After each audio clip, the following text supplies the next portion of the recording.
Мәдениет өткеннің естелігі ғана емес, бүгінгі күннің тынысы. Өнердің сахна сыртындағы құпиясы, шығармашылықтың шынайы болмысы, руханияттың жаңа лебі енді бір бағдарламада. Содан сені тастау үшін сен бетіне уақыттырып, тасмағаттың аузы. Шымкенттің жастар театрында премьера. Спектакльде Гамлеттің анасын ойнаймын, Гертруда Королева. Олар бізді шошқа дейді басықлеп.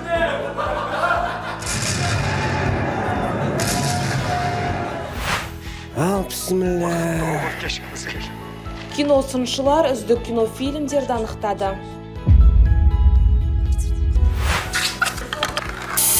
Қазақстандықтар ұлттық домбыра күнін қалай атап өтті?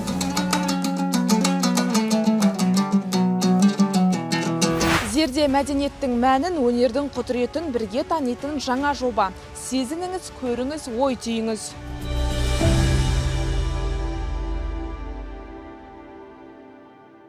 Армысыздар, құрметті көрермен, эфирде Зерде бағдарламасы. Мәдениет пен өнерді жаңа форматта ұсынатын жобаның жүргізушісімен Нұрай Жылқыбай. Бағдарламамыздың алғашқы шығарылымы тағдырлар тоғысатын, сезімдер сөйлейтін, ал өнер өмірге айналатын ерекше әлем театр өнеріне арнаймыз.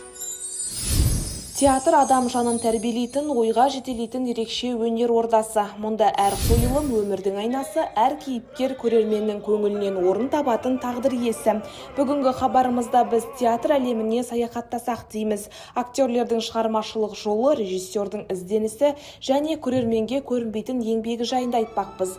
Өңіріміздегі жастар театры көрерменге не ұсынады? Замандастарымыздың сахнаға қызығушылығы қандай? Көрейік.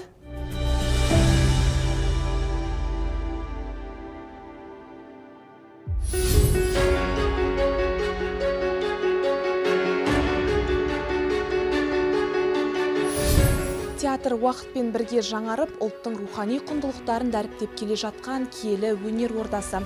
Сахнадағы әр қойылым айлар бойғы дайындықтың, шығармашылық ізденіс пен тынымсыз еңбектің нәтижесі.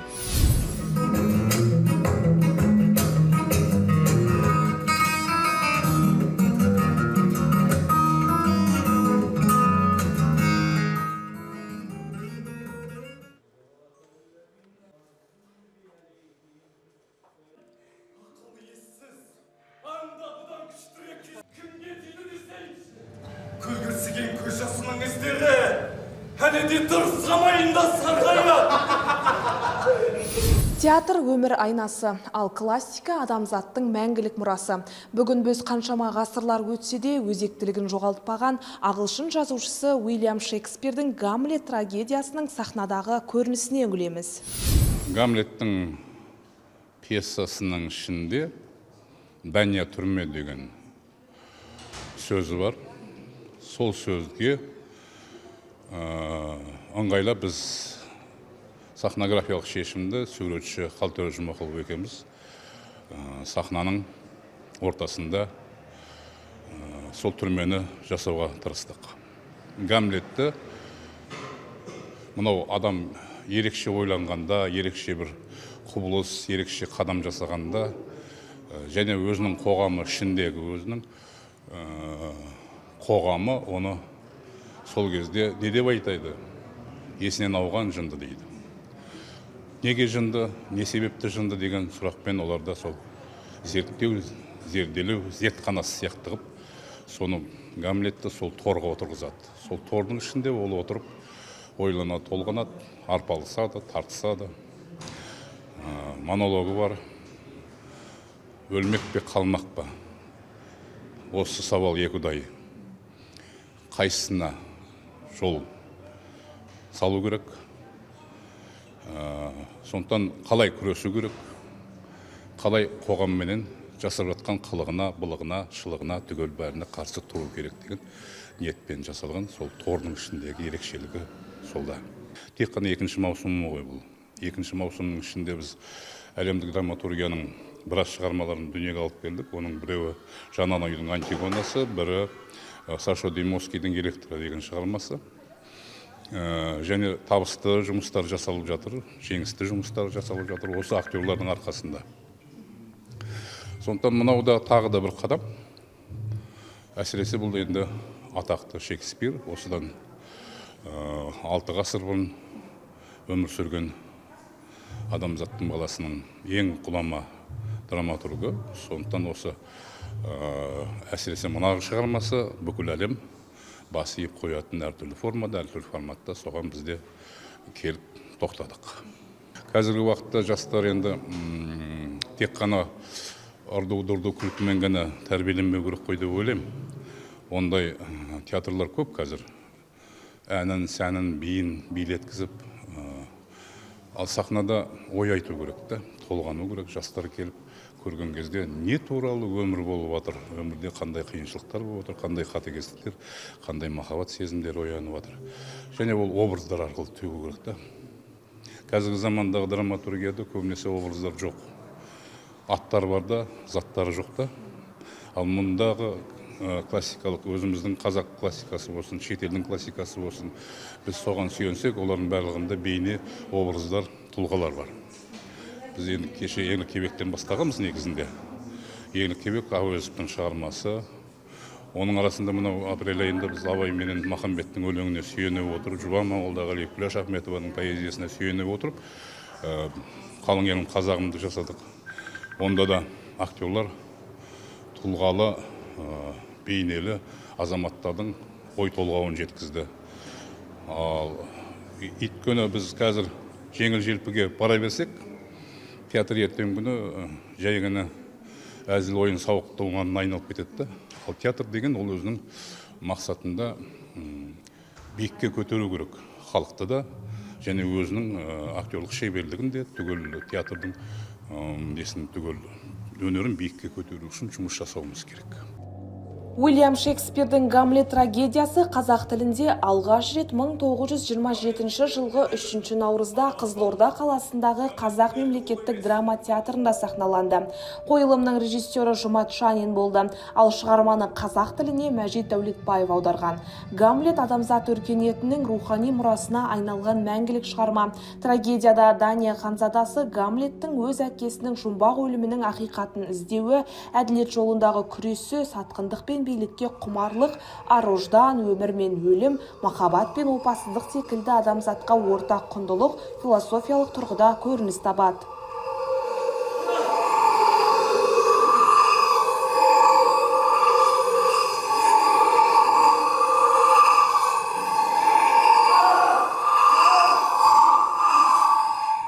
Шымкент жастар театрының ұжымы әлемдік классикаға айналған Гамлет трагедиясын қоюға 2 ай дайындалды. Жуырда көрерменге жол тартып, 2 түрлі актерлік құрамның қатысуымен ұсынылды. Актерлердің шығармашылық топтың дайындығы қалай, қойылымды әзірлеуде қандай қызықты сәттер мен қиындықтар болды. Қалай, мың мәрте арқалаға түсқа. Енді көруге де жеркенішті. Көруге де жеркенішті. Мына жерімде мені талай дүркін сүйген еріндері болу үшін. Сорлы. Сомдайтын образымның, ұқсайтын қасиеттері бар десек болады.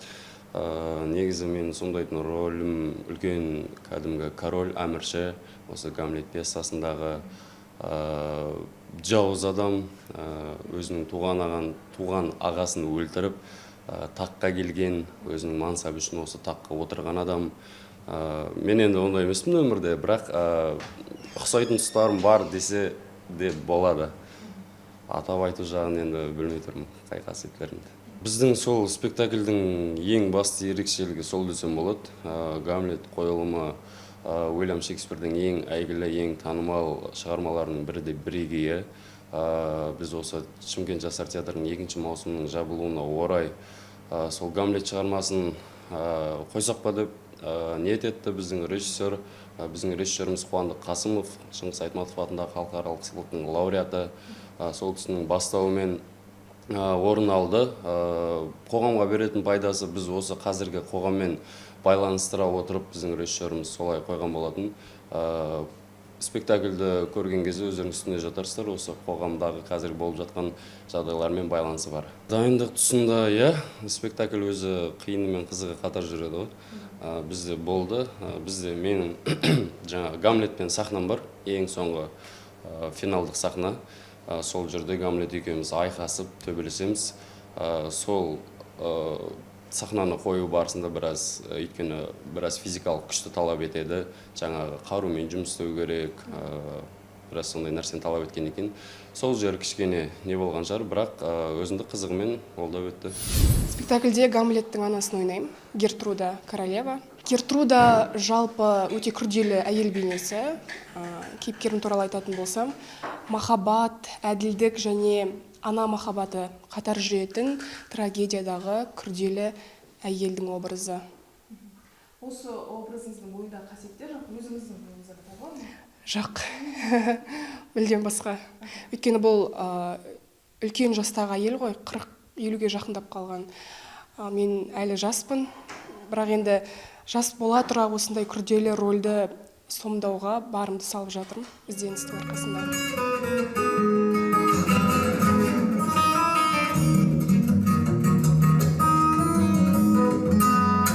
Тура бір ай дайындалдық режиссермен. Қиындық тудырған сәттер әрине болды. Психологиялық тұрғыда да, морально, физикалық тұрғыда да. Оны қазір көре жатарсыздар. Бидің барысында барымызды салдық. Ондай қатты бір қиынға соғып, қиналған сәттер болған жоқ. Бояған ақсүйек арудың бөлмесіне бар. Түбінде мынандай болады білмесетші. Сәуегейлік бекіндірсі солай еді. Жастар театрының залына бұл күні көрермен көп жиналды. Олардың бірі шығарманы кітаптан оқып таныса, көп жастар сахнадан алғаш рет көріп білгенін жасырған жоқ. Гамлетті қазақ тілінде қазақша көру басқаша болады деп ойлаймын. Әдеби қазақ тілінде көру. Өйткені мен Гамлеттің оригинал тілінде өзінің ағылшыншасын көргем, және жаңа айтқандай, сол монологтардың барлығын ағылшын тілінде, орыс тілінде жаттаған болатын. Ұнайтын бөлігі ол Офелиямен байланысты бөліктер деп ойлаймын. Өйткені қалған бөліктері ол трагедия ғой. Гамлет анасымен, өзінің көкесімен ұрсып, жаңағы өлтіріп деген сияқты, тіпті өзінің қайнатасын да білместікпен өлтіріп қояды. Трагедия ғой жалпы. Тек қана Офелиямен болған бөліктері кішкене жағымды деп ойлаймын. Шымкент жастар театры аз ғана уақыт ішінде кәсіби шығармашылық ұжым ретінде қалыптасты. Еліміздің театр кеңістігінде өзіндік орны бар мәдениет ордасына айналып отыр. Осы уақыт ішінде көрерменге 11 премьера ұсынды. Соның ішінде екінші театр маусымының алғашқы жарты жылдығында 4 жаңа спектакль қойылып, көрермен назарына ұсынды. Көрерменнің саны 40 мыңнан асты. Енді біз жаңа театр болғаннан кейін біздің репертуарымызда қойылымдарының барлығы жаңа қойылымдар, барлығы премьера болып келіп жатыр. Бүгінгі таңға 10-ға жуық қойылымдарымыз бар. Ол біздің өзіміздің қазақ драматургтарынан бастап халықаралық әлемдік драматургтар, классиктардың шығармалары бар. Бүгінгі қойылып жатқан шығармамыздың өзі сол әлемдік драматург Шекспирдің Гамлет атты қойылымы. Антигонаны біз былтыр желтоқсан айында Алжирге барып 30 мемлекеттің ішінде гран-приді жеңіп алып келдік. Одан кейін осы жуырда да маусым айында Антигонаны біз Румыниядағы халықаралық фестивальға апардық. Ол жерге де 50-ге жуық мемлекет қатысты. ақш, Ұлыбритания, Франция сияқты мемлекеттер. Ол жерде енді достық фестиваль болғандықтан орын болған жоқ, номинациялар болған жоқ. Тек қана достық қарым-қатынаста жалпы тәжірибе алмасу мақсатында жасалынған фестиваль болды. Дегенмен 1,5 мың евро көлеміндегі сертификатты иемденіп келдік. Бүгінгі қойылымда бізде Гамлет, оны да біз алдағы уақытта қазір келіссөздер жүргізіп жатырмыз. Оман, Египет мемлекеттеріне алып бару бойынша келісімдерді жүргізіп жатыр. Жас актерлердің қызығушылығы өте жоғары бүгінгі таңда. Барлығы жан тәнімен 24 сағат жұмыс істеп жатыр деп айтуға да болады. Біздің тарапымыздан да, жалпы әкімшілік тарапынан да, енді әрине оларға да белгілі бір жоғары деңгейде жағдай жасалып жатыр. Тұрғын үй мәселесі бойынша жатақханасымен қамтамасыз етілді. Мәселен, соңғы келген 25 студенттің барлығын жатақханамен қамтамасыз еткіздік. Әрине енді айлығы бар, айлығынан бөлек бағанағындай халықаралық фестивальдерге бару, халықаралық ареналарда мысалы өздерінің өнерін көрсету, ол да үлкен жетістік деп ойлаймын. Гамлет трагедиясының премьерасы Шымкент жастар театрының екінші шығармашылық маусымын түйіндеген мәдени оқиға ғана емес, сонымен қатар театр ұжымының шығармашылық қарымы мен кәсіби ізденісінің жемісі. Алдағы уақытта да театр ұлттық және әлемдік классика туындыларын заманауи көркемдік шешімдермен сахналамақ.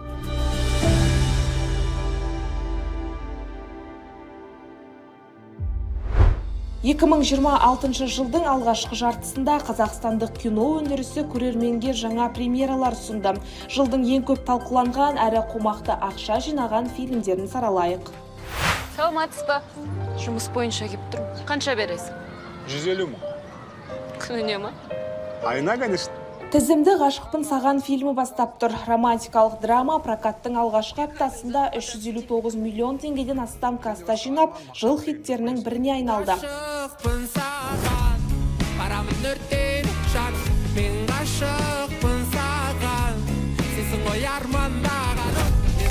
Мен сенің мамаңа қашан қабағымды түштім, соны айтшы маған.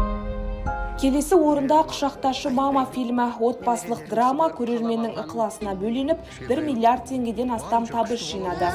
Екі бақыт көктегі төбемізге тұрып алды кетпеді.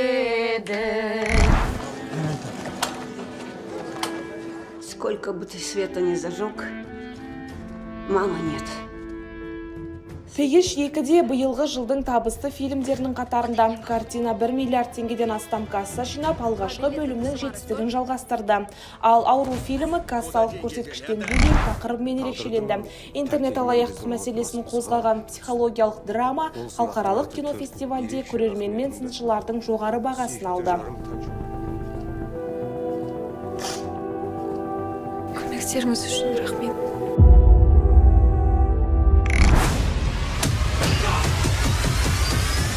Көптен күткен «Черный двор» кино фильмінде жанкүйерлердің қызығушылығын арттырды. Прокатта көп талқыланған туындылардың біріне айналды. Сондай-ақ Әбіл тарихи драмасы, Гипно және Мошенники фильмдері 2026 жылдың басты картиналары қатарында. Отандық киноның қарқынды дамуы қазақстандық фильмдерге деген қызығушылықтың жылдан жылға артып келе жатқанын көрсетеді. Обучите меня гипнозу.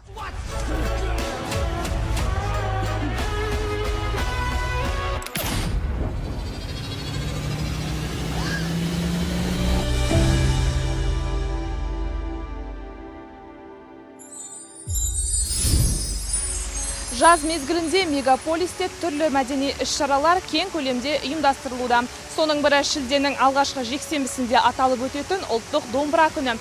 Бұл күні еліміздің әр өңірінде күй күмбірлеп, қазақтың төл аспабы домбыраның қадір қасиеті дәріптеліп, ұлттық өнердің маңызы насихатталады.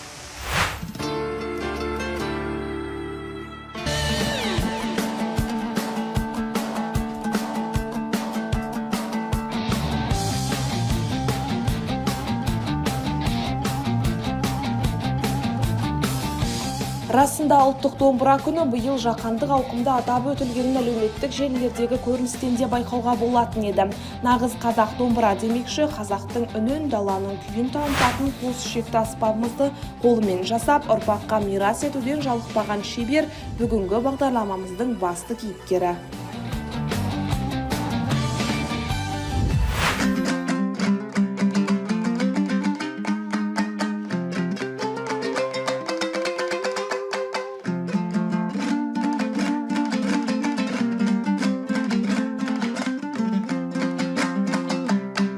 Шілденің алғашқы жексенбісі ұлттық рухтың үнін ұлықтайтын ерекше күн. Себебі дәл осы күні елімізде ұлттық домбыра күні аталып өтеді.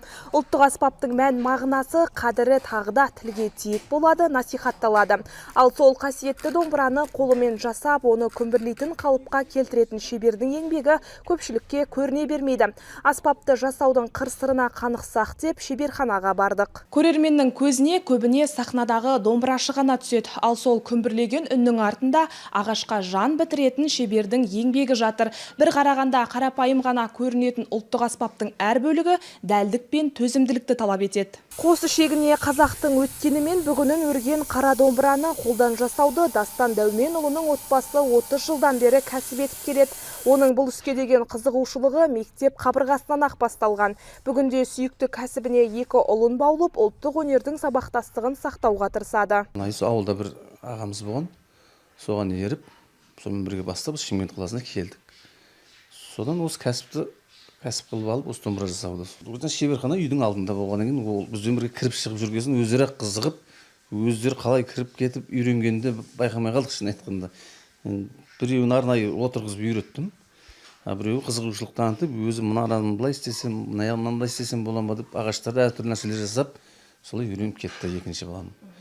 Екі балам да жасап жатыр домбыра. Екеуі де музыкальный колледжде оқиды, біреуі бітірді. Күйші, екеуі де Құдайға шүкір. Біз домбыраны осы отбасымызбен кәсіп қылып келе жатырмыз. Домбыра шебері қасиетті қара домбыраға сұраныс жоғары дейді. Оған қуанат. Оның сөзінше, ұлттық аспапқа әсіресе жастар, өнерпаздар мен дәстүрлі өнерді дәріптейтін азаматтар жеке тапсырыс береді екен. Жастардың қызығушылығы деген өте жақсы қазір. Оның үстіне қазір домбыра күні деп бір арнайы осындай күнді белгілеп, осы президентіміз домбыраға деген қызығушылықты артып қойды ғой. Көп үйірмелер ашып тастады. Осы жастар домбыраға қызықсын, тартсын, үйренсін, қазақтың домбырасын ұстап жүрсін деген сияқты бағдарламалар ашып қойды. Қазір Құдайға шүкір жастар деген көп. Үйірме деген де көп. Әр үйірмеде қанша баладан оқып жатыр. Заказ да Құдайға шүкір бұрынғыдай емес. Көп балдардың қызығушылығы өте жақсы қазір. Бүгінде қазақ даласында домбыраның 20-дан астам түрі сақталған. Ұлттық аспап материалына, пішініне және дыбыс ерекшелігіне қарай ажыратылады. Шебердің айтуынша сапалы домбыраның үні таза, қоңыр әрі әуезді, ал сыртқы безендірілуі көркем болуы қажет. Бір домбыраны толық жасап шығуға шамамен 3-4 күн уақыт кетеді. Ұлттық аспапты жасаудағы ең күрделі әрі жауапты кезең домбыраның үнін келтіру, яғни дыбысын дұрыс қою. Аға, енді домбыралардың қандай ағаштан жасалынатынын және бағалары туралы айтып өтсеңіз. Енді бұл әртүрлі бағада, қол жетімді бағаға жасаймыз. Халықтың қол жетімді бағасы, балаларға арнайы домбыра, оның бар бізде ең арзаны сол 50-60 мыңнан басталады. Оның бар өзіміздің жергілікті ағаштар, қайың ағашы, жаңғақ ағашы әсіресе. Солар сол 50-60-тан 100 мыңға дейін. Одан арман қарай енді концерттік сападағы жақсы сахналық домбыралар, мықты домбыралар, ол енді шетелден келетін ағаштарымыз бар. Қызыл ағаш бар. Мысалы үшін мынау қызыл ағаш. Мына мойындарым бар, қара граб ағаштарынан. Бұның бар шетелден келетін ағаштар ғой. Мына палисандра деген ағаш. Мойындар қызыл ағаш. Мінекей ою-өрнек бар, сүйектен.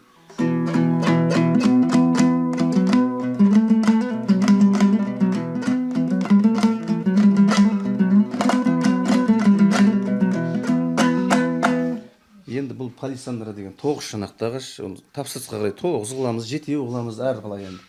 Мына тұрғаның бар бұйра ағаштар, бұйра қайың ағаштар, бұның бар Ресейден келеді. Домбыра жай ғана музыкалық аспап емес, ол ұлттың тарихы мен рухын бүгінге жеткізген асыл мұра. Ал сол мұраны келер ұрпаққа аманаттап жүрген шеберлердің еңбегі ерекше құрметке лайық.